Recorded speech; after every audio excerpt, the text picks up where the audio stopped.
అనగనగా పచ్చగా కళకళ్లాడే అరణ్యంలో సూర్యకిరణాల మధ్య చిన్న జంతువులు ఆడుకుంటుండగా మన అమాయకుడైన తాబేలు టోటో నెమ్మదిగా నడుస్తూ అడవిలోని అందాలను ఆస్వాదిస్తున్నాడు. చిన్న చెరువు దగ్గర టోటో తన పెద్ద అమాయక కళ్ళతో చుట్టూ చూసుకుంటూ ఆనందంగా కూర్చుంటాడు. పొదల వెనుక నుండి పిట్టలు ఎగురుతూ వచ్చి టోటోను పలకరిస్తాయి.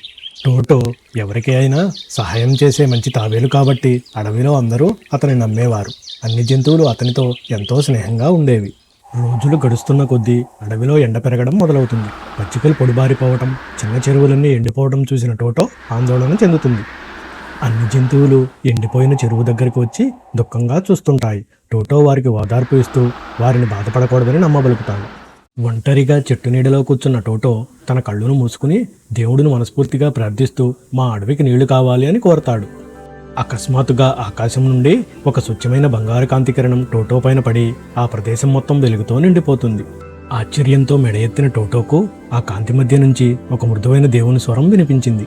ఆ దివ్యమైన స్వరం, టోటో, నీ మంచి హృదయం చూసి నేను సంతోషించాను. ఈ అడవిని రక్షించే శక్తి నీకు ఇస్తాను. టోటో ఆశ్చర్యం మరియు భావోద్వేగంలో మునిగిపోతాడు. టోటో శరీరం నుండి బంగారు కాంతి వెలువడి కొంచెం పెద్దవాడై మరింత బలవంతుడే కనిపిస్తాడు. అతని అమాయక చిరునవ్వు మాత్రం అలాగే ఉంటుంది. టోటోలో వచ్చిన మార్పులను చూసిన జంతువులు, నువ్వు ఇప్పుడు భగవంతుని రూపంలో ఉన్నావని గౌరవంతో నిలబడుతున్నాము. టోటో మాత్రం వినయంగా చిరునవ్వు చిందిస్తాడు.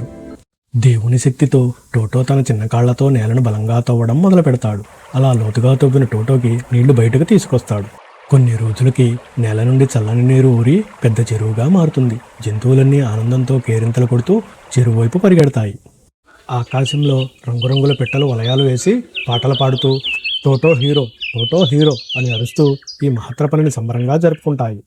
నీరు రావడంతో ఎండిపోయిన చెట్లు మళ్లీ పచ్చని ఆకులతో అందమైన పూలుగా వికసిస్తాయి. అడవి మళ్లీ పచ్చపచ్చగా మారుతోంది. టోటో సంతోషంగా చెరువు దగ్గర నిలబడి చూస్తాడు. ఒకరోజు దట్టమైన నల్ల మేఘాలు అడవిని కప్పేస్తాయి. గాలి వేగంగా వీయడం మొదలవుతుంది. జంతువులు భయపడుతుండగా టోటో మాత్రం ధైర్యంగా ముందుకు అడుగులేస్తాడు. చిన్న చిన్న జంతువులు భయంతో తమ చెవులను తోకలను ముడుచుకుని ఒక చోట గుంపుగా చేరి మణుకుతూ ఉంటాయి. టోటో వారిని రక్షించేలా నిలబడతాడు. దివ్యశక్తితో టోటో తన శలను పెద్దదిగా మార్చి రక్షణ గోడలా బంగారు కవచం లాంటి శక్తి పొరను జంతువుల చుట్టూ ఏర్పరుస్తాడు. గాలి బలంగా వీస్తూ ఆకులు ధూళి ఎగురుతూ వస్తుంటాయి. టోటో తన బలమైన శలతో ఆ తుఫానును అడ్డుకుంటూ నిలబడి ఉంటాడు. ఒక అంగుళం కూడా కదలడు.